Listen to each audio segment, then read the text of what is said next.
Welcome to another episode of the AUA University Podcast. I'm Dr. Mark Gonzalgo, Professor of Urology at the University of Miami and Chair of the AUA Office of Education.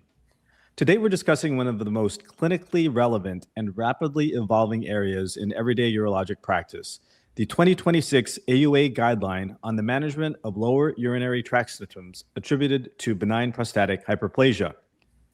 I'm joined today by Dr. Jaspreet Sandhu from Memorial Sloan Kettering Cancer Center and senior author of the BPH guidelines.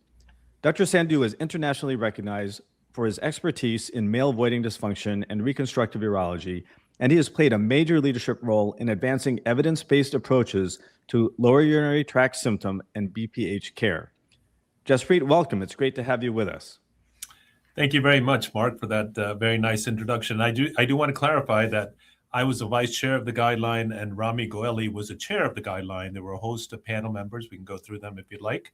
But generally, this was a 2026 edition of this BPH guidelines, which has been going on for some time now. Let's start broadly before diving into some of the specific guideline updates. Jaspreet, when you look at the 2026 guideline update, what do you think are the biggest conceptual changes that clinicians should appreciate? Well, conceptually now we used to have a first line, second line type of approach. First line was medical therapy, second line was surgical therapy. I think now we're much more patient centered. So we meet the patient where they are, essentially. So a lot of shared decision making, a lot of letting patients know that not only are behavior therapies an option, medical therapies are an option, and procedural therapies. All of the above could be offered to a patient even at the first visit, as opposed to before, where, as you remember, alpha blockers were first line followed by everything else, which I think has changed a little bit, and I think we would want to stress that, as have other disease processes as well. One thing that I also found interesting is that the updated AUA algorithms really emphasize, as you mentioned, the patient-centered approaches or more individualized evaluations, incorporating symptom profile, prostate volume, morphology, uroflow, PVR, and, as you mentioned, patient goals. And I think one of the strengths of the guidelines is the emphasis on structured evaluation. How should clinicians approach that initial workup today? So that's a good question. I mean, generally, just like everything else, history and physical is key. And the addition of standardized questionnaires is what makes BPH history much more quantifiable. But in addition to history, physical, standardized questionnaires such as an IPSS, you should get a urinalysis. And then it's dependent on the patient. So sometimes you might want to get a PVR if you're worried about retention.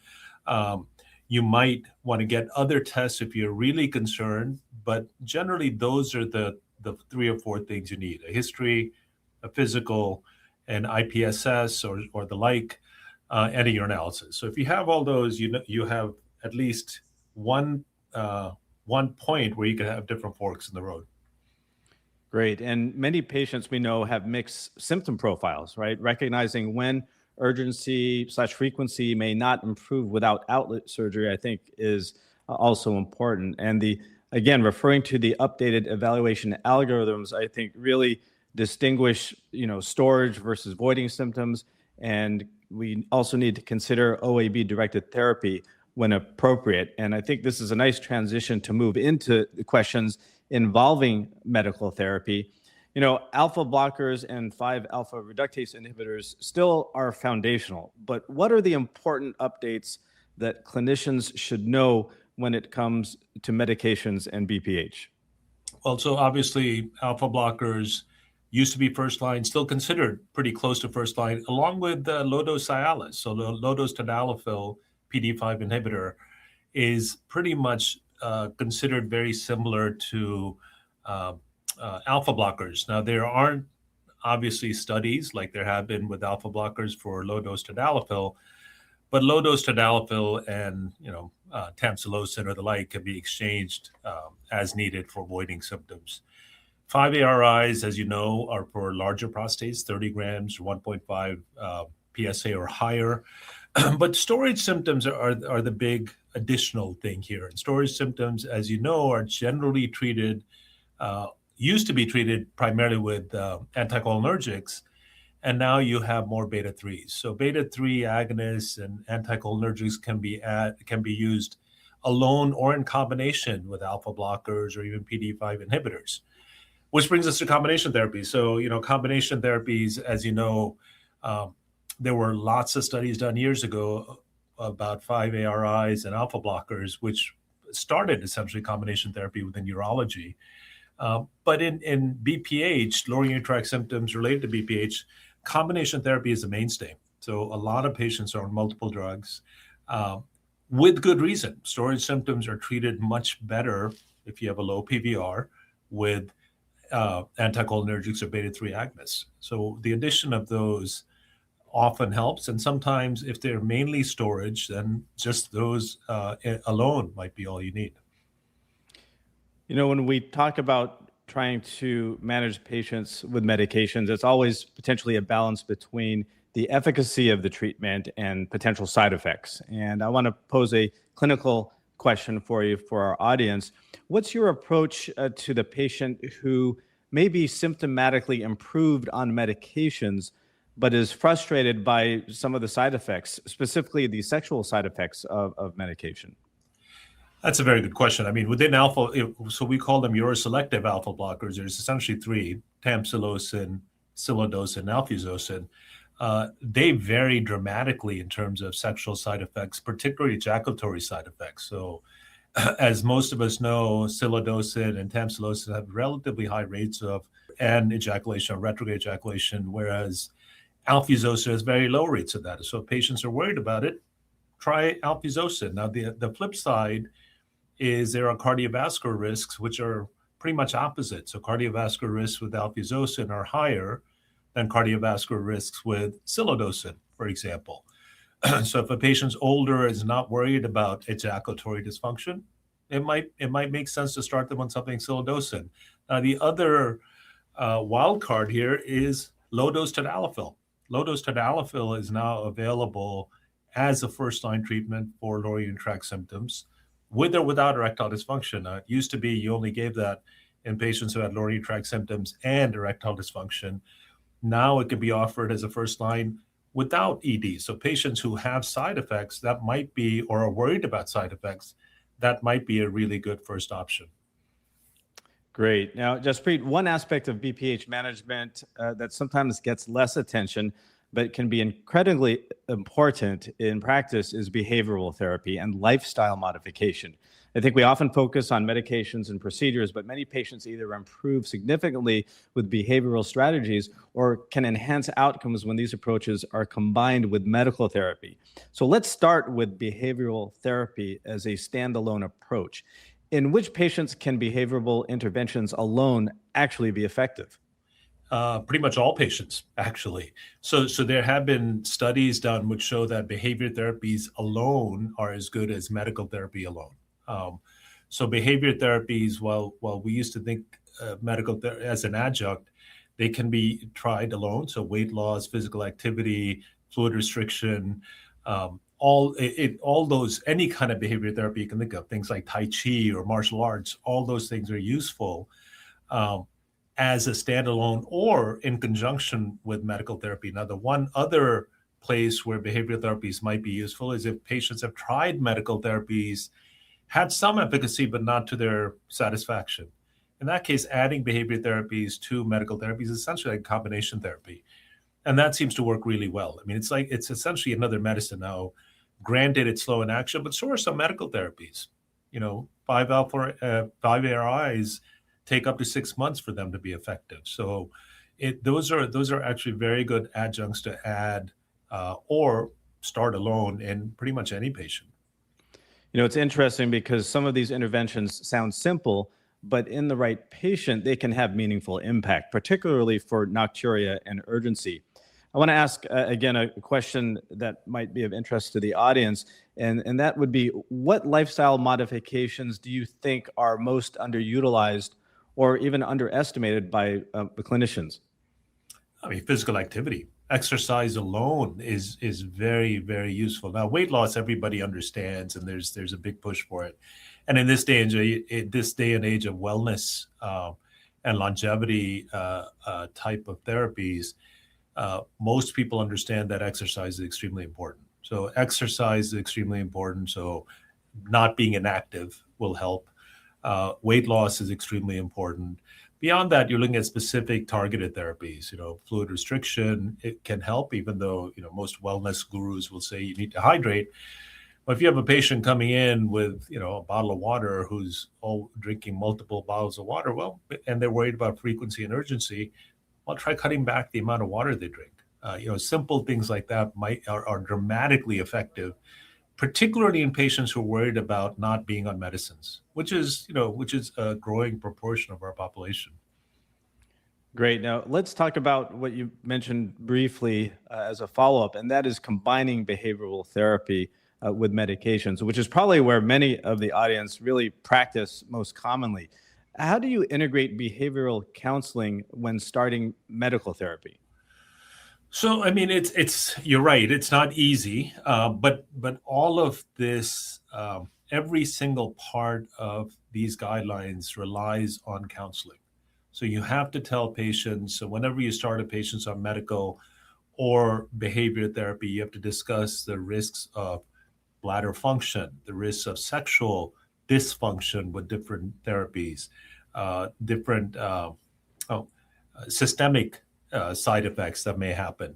So you have to discuss that anyway. So behavior therapy is just an additional adjunct. If you choose to go on to procedures, and I think we'll talk about that in a minute, procedural therapies have even higher risk-benefit discussion, along with the added discussion of reoperation rate. So durability comes into play. So all these things are important. And one thing we didn't talk about is age and the risk of progression of BPH LUTs. So there's a lot of things that can lead to progression. So patients with a larger prostate at baseline probably have a higher rate of progression of LUTs. Patients who are older have a higher rate of progression of LUTs. So those are type of things that need to be individualized or personalized for patients. And that is something that comes more with experience than anything else. But this guideline actually gives you a basis as to where to start.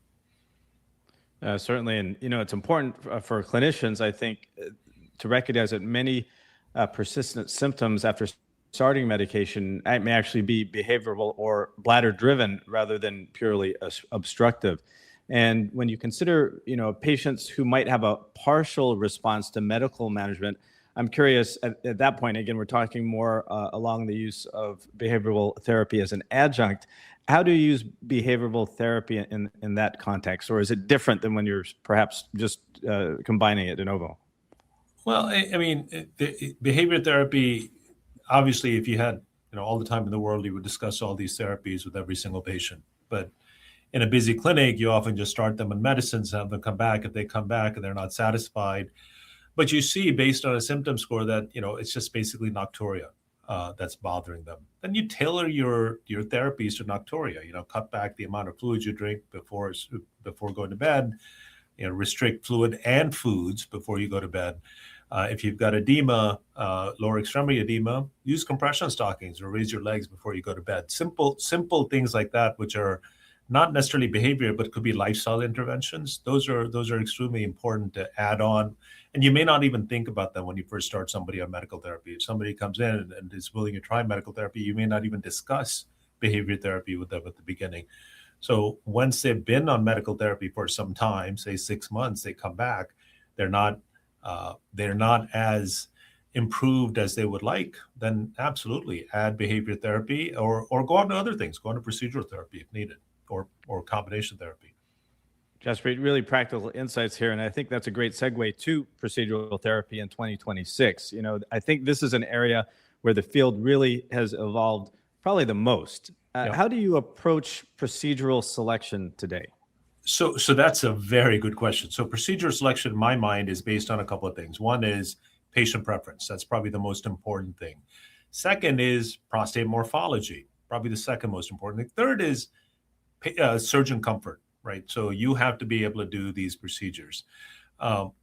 those three things are probably the most important. Now, patient preference, that is what their preferences as far as sexual issues, so erectile dysfunction, ejaculatory dysfunction, what their risk tolerance is there, what their risk tolerance is to reoperation. So durability of certain procedures is extremely important, and side effects. So a lot of these procedures have very little in the way of side effects.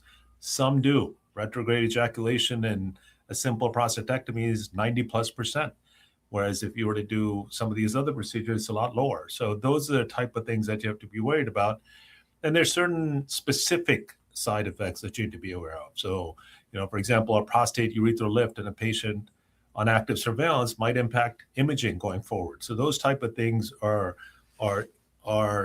specific personalized risk benefits that you need to give to patients. And this guideline has specific risk benefits for each of the different modalities that is discussed. I think you bring up the topic of not only prostate size, but morphology and perhaps even median lobe anatomy that needs to be taken into consideration when selecting an appropriate procedure. Can you comment just briefly and at a high level, because I know the guidelines are quite informed about procedural selection based on prostate size, right? You break it down into either small prostates, medium, large, very large with different of course, size parameters. But if you could just comment briefly on some of those, procedural decision-making for prostate size. Sure. I mean, so basically we'll break them up into small, average or medium, large, and very large. And the cutoffs, I think, are 30 cc's, 80 cc's, 150 and higher. So the smaller ones, a lot of the trials have not been done in small prostates, so you have to understand that. So most of the therapies that have been tested, or certainly tested head-to-head, are generally the lower cutoff is 30 milliliters or 30 cc's. So some of the older techniques, a TWEEP works really well on smaller prostates. A TURP still works well. A PVP, a laser procedure, still works well. But in the medium size, 30 to 80, is where you have a host of new procedures. So that's where you have the prostate urethral lift, the robotic water jet, the water vapor thermotherapy, the so-called Resume.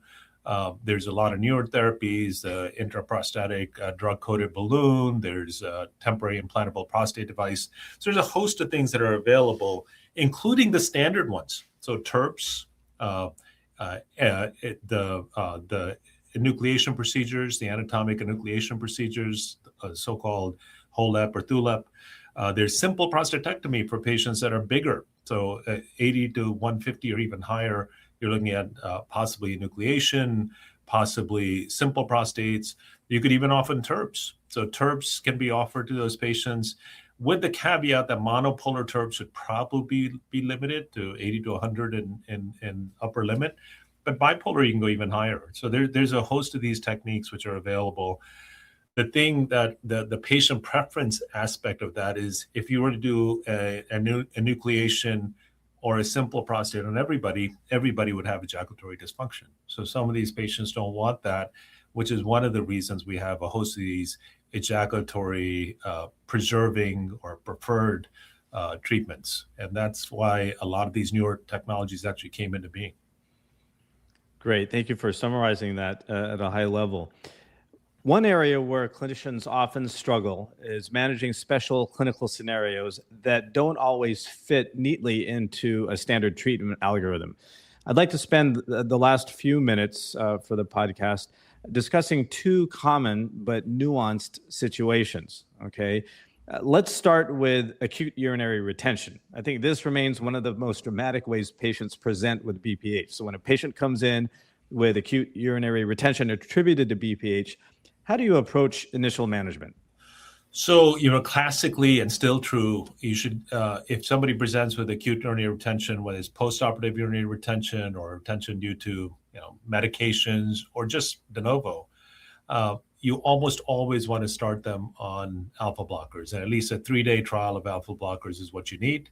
And then you can try a trial without catheter or a trial avoid. If that works, great. Now, they are still at a higher risk for going into retention going forward. That is a risk factor for retention going forward, and patients should be counseled as such. So if somebody presents with acute urinary retention, naive to alpha blockers. You start them alpha blockers, they void, great. Leave them on alpha blockers, but tell them that they're at a high risk for acute urinary retention going forward. Now, if they fail and they continue to be in retention, you can always self-catheterize and so forth if they're comfortable with that, or if they're not good candidates for surgery. But surgery in those cases should be resective in nature. So generally, it's things that get rid of tissue. So things like enucleation or TURP or PVP or simple prostatectomy. Those are the type of things that need to offer patients if they are in retention, refractory urinary retention, meaning patients who've been on alpha blockers but still in retention. Those patients generally you need resective techniques, and those seem to work quite well. Now, there is this controversy that's always been there about whether or not patients have an obstructed bladder versus an underactive bladder. Some of that is academic, because if patients want to try an attempt without catheter, you would still offer them, say, an enucleation, because even if they have an underactive bladder, there's a reasonable chance they'll void without a catheter. So, while yes, you can do urodynamics to get better prognostic information, it may not change your ultimate treatment. So, resective technologies are probably the next step if they failed medical therapy.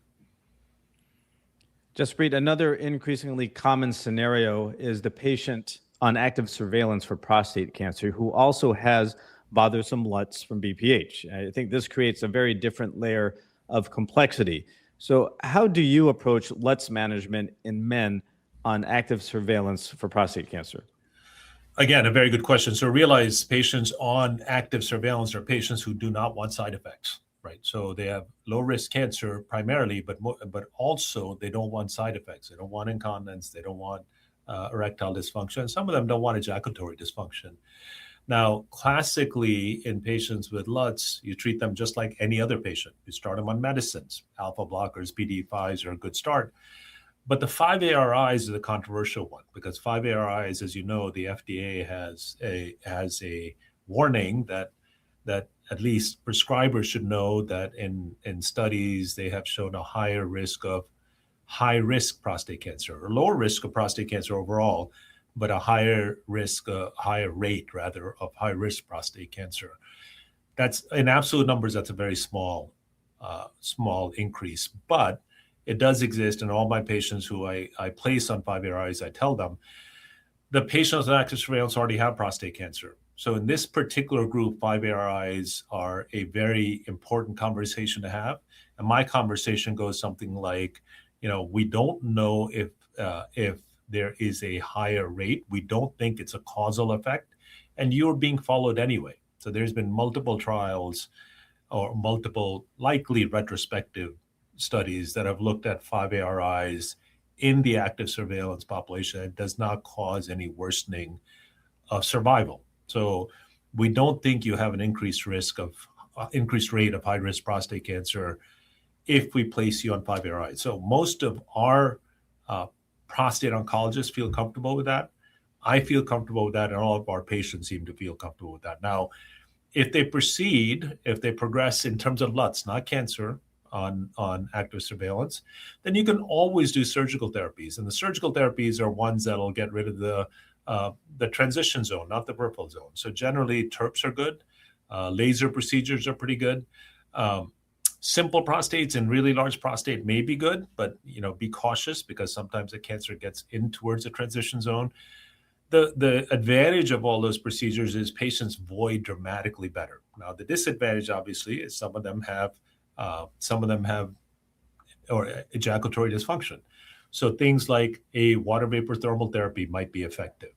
Things like a ITIND in small or a TIPD in small glands, or the intraprostatic drug-coated balloons in small glands might be effective.